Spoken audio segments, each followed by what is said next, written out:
لیکن اس کے بعد اچانک یہ خبر آئی کہ کاز لسٹ میں اس کیس کو شامل کیا گیا ہے اور اس کیس کا بینچ تبدیل کیا گیا۔ اب آپ سب جانتے ہیں کہ یحییٰ آفریدی اور امین الدین خان جو اس نظام کے پسندیدہ ججز ہیں، ان کو اس بات کی ٹینشن تھی اور وہ 26ویں آئینی ترمیم کی وجہ سے ہی سپریم کورٹ میں موجود ہیں۔ یعنی 26ویں آئینی ترمیم نہ ہوتی تو یحییٰ آفریدی چیف جسٹس نہ بنتے، 26ویں آئینی ترمیم نہ ہوتی تو امین الدین خان آئینی بینچ کے سربراہ نہ بنتے، ان کو اتنے اختیارات نہ دیے جاتے، اتنا پاورفل ان کو جج سپریم کورٹ میں نہ بنایا جاتا۔ انٹرسٹنگلی پچھلے 2.5 ماہ سے منصور علی شاہ بار بار کہہ رہے تھے کہ 26ویں آئینی ترمیم کے معاملے کو ٹیک اپ کیا جائے،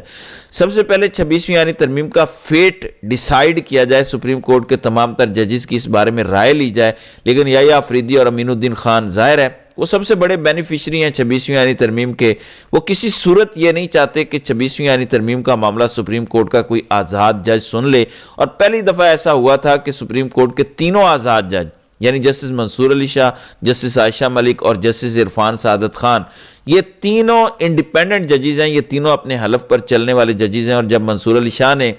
سپریم کورٹ کے کورٹ روم نمبر 2 میں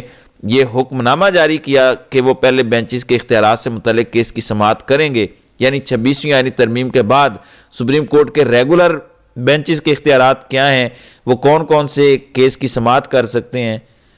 تو باقاعدہ سپریم کورٹ آف پاکستان میں تھرتھلی مچ گئی تھی، باقاعدہ سپریم کورٹ میں دوڑیں لگ گئی تھیں، اور نظام کے پسندیدہ ججز کو یہ ٹینشن لاحق ہوئی کہ اگر منصور علی شاہ نے کوئی تگڑا حکم نامہ جاری کر دیا، کیونکہ یہ پہلی دفعہ جوڈیشل سائٹ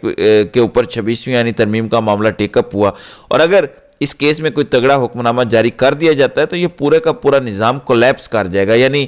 پچھلے 2.5 ماہ سے جس طرح آئینی ترمیم کے بعد آئینی بینچز بنائے گئے، پھر اس آئینی بینچز کے سامنے اپنی مرضی کے کیسز لگوائے گئے، منصور علی شاہ کے ایک فیصلے نے یہ پورا سسٹم ہلا کر رکھ دینا تھا۔ اس لیے بڑی چلاکی سے امین الدین خان اور یحییٰ آفریدی نے عقیل عباسی کو اس بینچ میں شامل کیا، حالانکہ یحییٰ آفریدی اور امین الدین خان کو اس بات کا اندازہ تھا کہ یہ بہت بڑا بلنڈر ہو رہا ہے، آئینی طریقے سے، قانونی طریقے سے یہ نہیں ہو سکتا، یہ بڑی غلطی ہے کہ آپ ایک ایسے جج کو بینچ کا حصہ بنا دیں جو اس کیس کا آتھر جج ہے، جس کی اپیل سپریم کورٹ کا 3 رکنی بینچ سن رہا ہے۔ نہ پہلے کبھی پاکستان کی عدالتی تاریخ میں ہوا،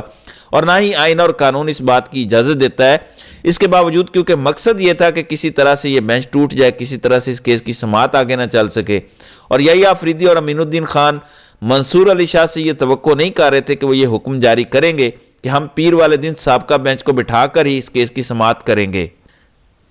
یحییٰ آفریدی شاید یہ توقع کر رہے تھے کہ منصور علی شاہ پھر کوئی خط لکھیں گے کہ میرا بینچ کیوں تبدیل کیا گیا، مجھے بتائے بغیر بینچ کیوں توڑا گیا، عقیل عباسی کو بینچ میں کیوں شامل کیا گیا،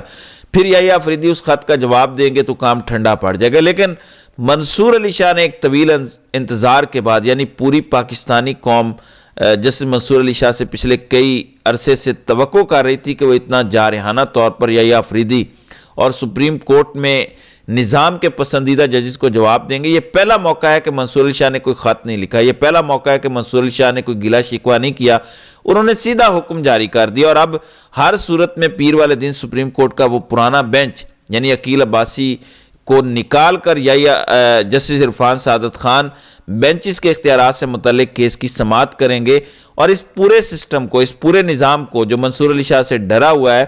پورے سسٹم کو، پورے نظام کو منصور علی شاہ سے جو خطرہ لاحق ہے کہ وہ 26ویں آئینی ترمیم کو اڑا کر رکھ دیں گے۔ میں آپ کو بتا دوں کہ اگر منصور علی شاہ نے کوئی ہلکا حکم جاری کرنا ہوتا ہے، یا منصور علی شاہ نے 26ویں آئینی ترمیم پر کوئی سخت حکم جاری نہ کرنا ہوتا، تو کبھی بھی اس طریقے سے بینچ تبدیل نہ کیا جاتا، اور اگر بینچ تبدیل کر بھی دیا جاتا تو منصور علی شاہ اتنا ایگریسیولی ریئیکٹ نہ کرتے، نہ انڈیپینڈنٹ، نہ اس پہ منصور علی شاہ نے پہلے کبھی اس طرح کا رد عمل دیا، پہلے بھی ان کے بینچز کو تبدیل کیا جاتا رہا، پہلے بھی ان کا رستہ روکا جاتا رہا، لیکن اب یوں لگ رہا ہے کہ منصور علی شاہ کا بھی صبر کا پیمانہ لبریز ہو چکا ہے۔ اب منصور علی شاہ بھی یہ طے کر بیٹھے ہیں کہ کیونکہ اوورآل چیزیں بہتر ہونا شروع ہو گئی ہیں، اوورآل سپریم کورٹ سے بھی پی ٹی آئی کو ریلیف ملنا شروع ہوا ہے، عدالتی نظام کو جس طرح سے کنٹرول کرنے کی کوشش کی جا رہی تھی، اسلام آباد ہائی کورٹ کے ججز نے بھی سٹینڈ لینا شروع کر دیا، اس لیے سپریم کورٹ کے سینئر پیونی جج منصور علی شاہ نے پہلا دھماکہ کر دیا ہے۔ رجسٹرار سپریم کورٹ کو یہ حکم دے دیا گیا ہے کہ تحقیقات کر کے بتایا جائے کہ یہ بینچ کیسے تبدیل ہوا ہے، اس میں عقیل عباسی کو کس کے کہنے پر شامل کیا گیا، اور پرانا بینچ بحال کر کے پیر والے دن کی کاز لسٹ بھی جاری کی گئی ہے، یعنی اب اس کیس کی سماعت پیر والے دن ہوگی۔ تو دیکھنا یہ ہے کہ اس حوالے سے مزید اپڈیٹس کیا ہوتی ہیں۔ تو ناظرین کرام، آپ کی اس ویڈیو کے حوالے سے کیا رائے ہے؟ آپ اپنی رائے کا اظہار کامنٹ سیکشن میں ضرور کیجیے گا۔